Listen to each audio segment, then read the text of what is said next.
Joe Rogan has spent over 2,000 episodes talking to everyone.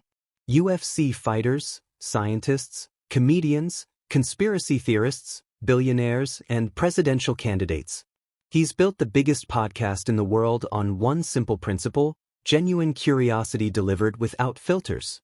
So, when Meghan Markle walked into his Austin studio expecting the usual sympathetic platform, she made a critical miscalculation. She saw a podcast host and assumed that meant pushover. She saw his casual demeanor and mistook it for lack of preparation. She saw his open curiosity and thought it meant she could control the conversation.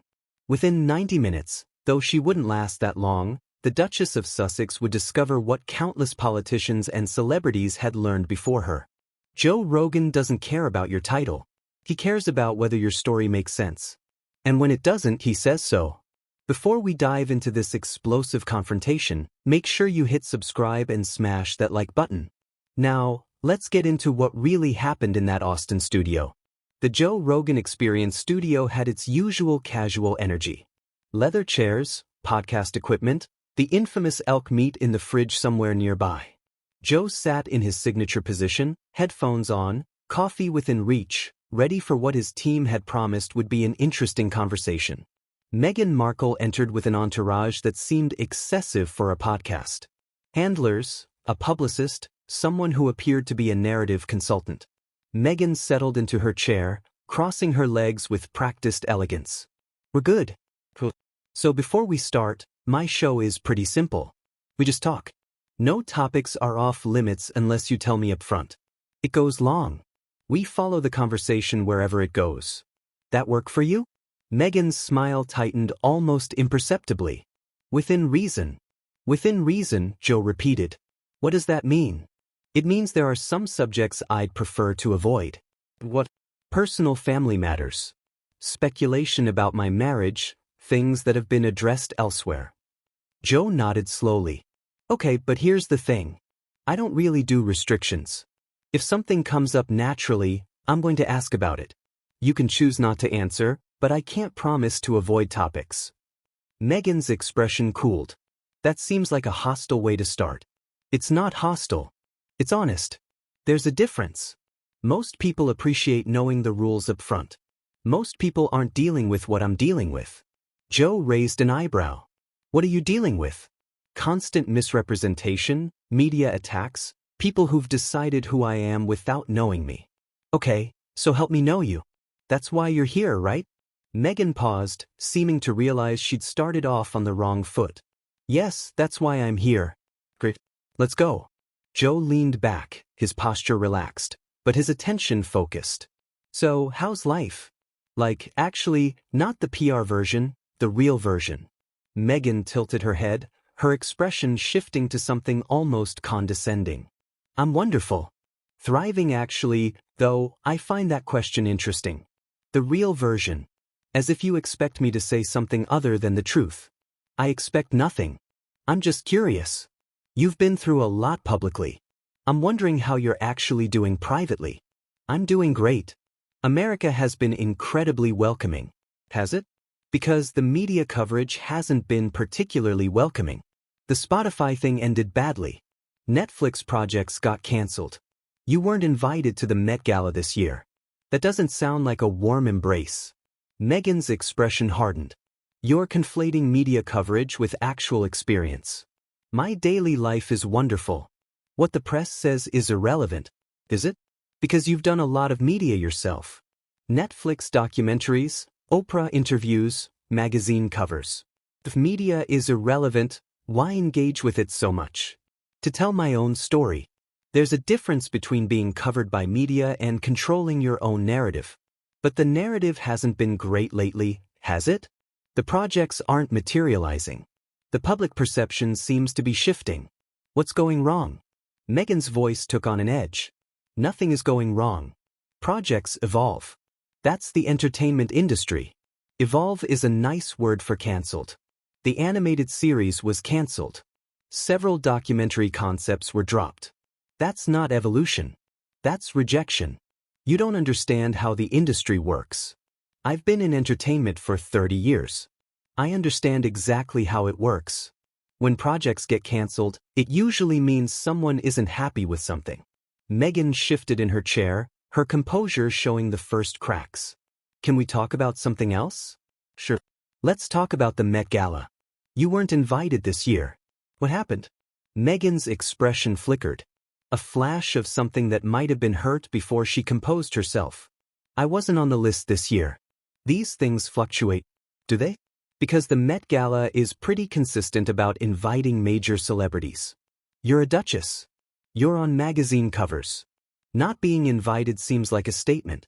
I don't speculate about Anna Wintour's irons, but you speculate extensively about the royal family's decisions. Why is Anna Wintour different? That's not a fair comparison. Why not? You've built your public narrative around analyzing what institutions do and why. The fashion industry is an institution. Why is examining your exclusion from their biggest event off limits? Meghan's face greened. It's not relevant to anything important. It's relevant to your public standing. It's relevant to whether Hollywood has embraced you the way you expected. Those seem important. Hollywood has embraced me. Has it? You moved to California to build a media empire. The media empire isn't materializing. You're not being invited to major events. At what point do we acknowledge that maybe the plan isn't working? Meghan's voice rose. The plan is working fine. I don't measure success by party invitations. Joe nodded slowly. That's fair. How do you measure success? By impact. By the work we're doing through the foundation. By the conversations we're starting. What conversations specifically? What has changed because of your foundation work? Meghan paused, seemingly caught without a prepared answer. We're addressing systemic issues. Which ones? Name one issue you've addressed, not raised awareness about, actually addressed. That's an unfair standard. It's literally the standard for measuring success. You said you measure by impact. What's the impact? Show me the receipts. The tension in the room was building. Joe remained relaxed. He always remained relaxed, but his questions were becoming sharper. Let's talk about Harry. How's he doing? Meghan's entire demeanor shifted, walls going up, expression closing off. I'd prefer not to discuss my husband. Joe's eyebrows rose. Why not? He's your partner in everything. The foundation, the media appearances, the whole Sussex brand. How can we discuss your life without discussing him? Because some things should remain private. Joe laughed. A genuine surprised laugh. Private? Meghan, you did a 6-hour Netflix documentary about your relationship. You discussed intimate details on Oprah. Your husband wrote a book sharing private family conversations. Where exactly is the privacy? That was our choice to share. And this is my choice to ask. You can't make your marriage the center of your brand and then act surprised when people ask about it. We're not a brand. You literally have a production company. You've trademarked your names. You license your image. How is that not a brand? Meghan's jaw tightened. There are rumors I'd like to address since you're bringing him up. Which rumors? The divorce rumors? The separation speculation. They're completely false. We're stronger than ever. Joe nodded. Figured. Though I notice you brought up divorce. I just asked how he was doing. Why did your mind go there? Meghan stiffened. Because that's what the tabloids are obsessing over. I'm not a tabloid. I'm a guy asking a straightforward question. You escalated to divorce denials immediately. That's interesting. It's not interesting. It's defensive because everywhere I go, people insinuate. I didn't insinuate anything. I asked how your husband is doing. You're the one who introduced divorce into the conversation. If anyone's raising questions about your marriage, it's you. The observation landed with devastating precision. Meghan's face went from red to pale. That's incredibly unfair. It's incredibly accurate. I asked a simple question. You heard something else. That says something about where your head is. Meghan stood up slightly, then sat back down. A false start that betrayed her agitation.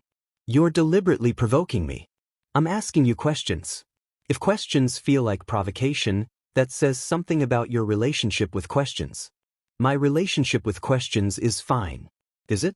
Because every question I've asked has been met with defensiveness. How are you? Defensive. How are your projects? Defensive. How's Harry? Extremely defensive. That's not a relaxed person having a conversation. That's someone bracing for attack. Because I'm constantly attacked by who? I'm literally just talking to you. I haven't insulted you. I haven't accused you of anything. I've asked basic questions about your public life, which you've made public, and you've treated each one like I'm your enemy. Maybe because media figures usually are. I'm not your enemy. I don't know you. I have no agenda. I'm just curious about your life and your choices. That's the whole show. But you've been hostile since you walked in. Meghan's voice sharpened. I haven't been hostile. I've been cautious.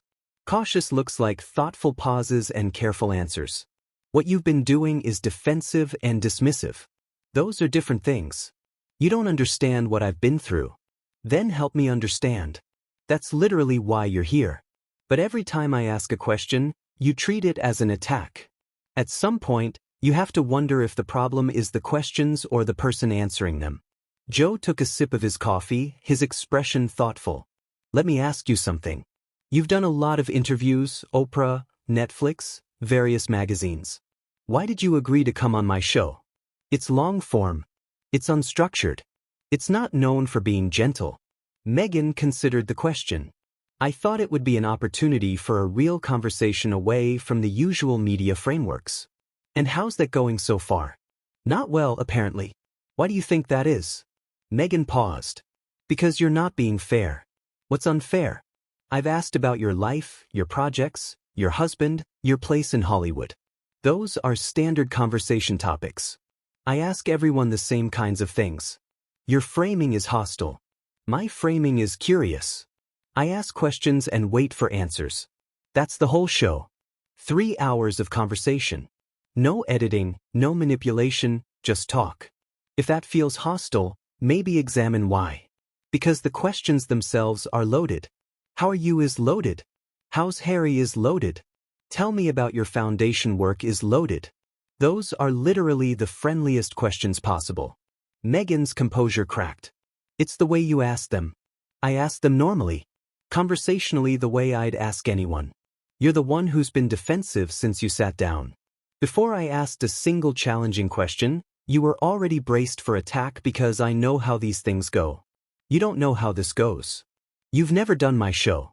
You assumed you knew and you came in with walls already up. That's not my fault. That's preparation for a fight that wasn't happening. Meghan grabbed her water, took a long sip, then set it down with more force than necessary. I think we should wrap this up. We've been talking for maybe 40 minutes. My show usually goes 3 hours. I don't think I can do 3 hours of this. What? Conversation, questions, of hostile questioning disguised as curiosity. Joe shook his head slowly. There's been nothing hostile here. I've been completely friendly. I've asked you about your life, giving you every opportunity to explain your perspective, and you've treated the entire conversation as an attack. That's not my hostility. That's your projection. I'm not projecting anything. You've projected hostility onto every question I've asked. You've interpreted basic curiosity as attack. You've brought up divorce when I asked about your husband. You've defended yourself against accusations no one made. That's projection, and it's exhausting to witness. Meghan's voice rose. You're psychoanalyzing me. I'm observing you. There's a difference. And what I observe is someone who's so convinced the world is against her that she can't recognize when someone is just trying to have a conversation. You're not trying to have a conversation. You're trying to catch me. Catch you in what? What are you hiding that you're so afraid of being caught? The question hung in the air like a trap. Meghan seemed to realize she'd stepped into dangerous territory. I'm not hiding anything. Then why are you so defensive? Why can't you answer basic questions without treating them as attacks?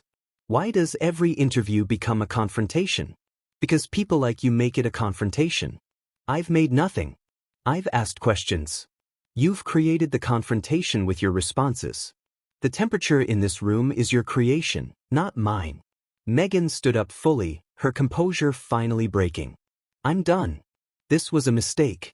Joe didn't stand. He just looked up at her with that infuriating calm. Probably, but not for the reasons you think. What's that supposed to mean? You came here expecting to control the conversation. When you couldn't control it, you decided to leave. That's a pattern, isn't it? It's not a pattern. You left the royal family when you couldn't control your role. You leave interviews when you can't control the questions. You're leaving right now because I'm not being sufficiently agreeable. That's a pattern. Meghan's voice rose to something close to a shout. I left the royal family because of systemic racism and institutional cruelty, and you're leaving my podcast because I asked how your projects were going. Are those really comparable? You're deliberately minimizing. I'm pointing out the contradiction. You frame every departure as escape from oppression, but sometimes you're just leaving because things aren't going your way. Those aren't the same thing. Meghan pointed at Joe, her hand trembling. You don't understand anything about my life. I understand what you've shown me. And what you've shown me today and over the past few years is someone who demands empathy without offering any. Who wants understanding without being willing to be understood. Who treats every question as an attack and every interviewer as an enemy because you are enemies. I'm a guy with a podcast. I have literally no power over you. I can't cancel your projects. I can't exclude you from parties. I can't affect your life in any meaningful way. All I can do is ask questions and let you answer them. If that makes me your enemy, your definition of enemy is so broad that everyone becomes one. Meghan grabbed her purse, her movements sharp with controlled fury. This interview is over. It never really started. You were defensive before I asked the first question. You've been performing victim since you sat down. That's not conversation. That's strategy. I'm not performing anything. You've performed everything. The measured outrage, the defensive posture, the carefully calibrated exits. You've done this exact routine in a dozen interviews. Walk in with walls up. Treat every question as attack. Leave dramatically when things don't go your way. It's a playbook at this point. I don't have a playbook. Everyone has a playbook. Yours is victimhood as defense. Whenever anything challenging comes up, you position yourself as the attacked party. It works on some people. It doesn't work on me. Meghan's face contorted with barely suppressed rage. You're going to regret this. Joe smiled slightly. Probably not. I've had thousands of conversations. Some go great, some don't. This one didn't. I'll move on. I won't forget this. Okay, I probably won't remember it by next week. I talked to a lot of people. The dismissal was almost worse than any direct attack. Meghan stood frozen, caught between her desire to leave and her inability to accept being so easily forgotten. You're pathetic. Maybe, but I'm also still sitting here, ready to continue the conversation if you want to actually have one. You're the one leaving. Meghan walked toward the exit, then turned back for one final statement. History will vindicate me. People will see what I've been through. Joe nodded thoughtfully. Maybe. Or maybe they'll see someone who had extraordinary privilege and spent most of her time complaining about it. Who had every platform available and used them all to perform victimhood. Who had the chance for genuine conversation and chose confrontation instead. I didn't choose confrontation. You chose it before you walked in. The walls were already up. The defenses were already in place. I was just the latest person to bounce off them. I won't be the last. He paused. I hope you find peace, Meghan. I really do. But peace isn't something you find by treating everyone as your enemy. At some point, you have to let the walls down and trust that someone might actually want to understand you. I was willing. You weren't. Meghan stared at him for a long moment. Something flickered behind her eyes. Maybe recognition, maybe just more anger. It was impossible to tell. Goodbye, Joe. Goodbye, Meghan. Good luck. She turned and walked out. The door closed behind her with a decisive click. Joe sat alone in the studio for a moment, then turned to his microphone. Well, that was interesting. I don't usually have guests walk out. Actually, I can't remember the last time it happened. Usually, people stay for the conversation, even when it gets uncomfortable. That's kind of the point. Pushing through discomfort to find understanding. He shrugged. I'm not sure what she expected. I asked her about her life, her projects, her husband, basic stuff. She treated every question like I was attacking her. And maybe from her perspective, I was. When you've been through a lot of media criticism, maybe every question does feel like an attack. But at some point, you have to distinguish between actual attacks and genuine curiosity. I was genuinely curious. She couldn't see it. He leaned back. Here's what I think. I think she's built such strong walls that she can't tell the difference between enemies and people who just want to talk anymore.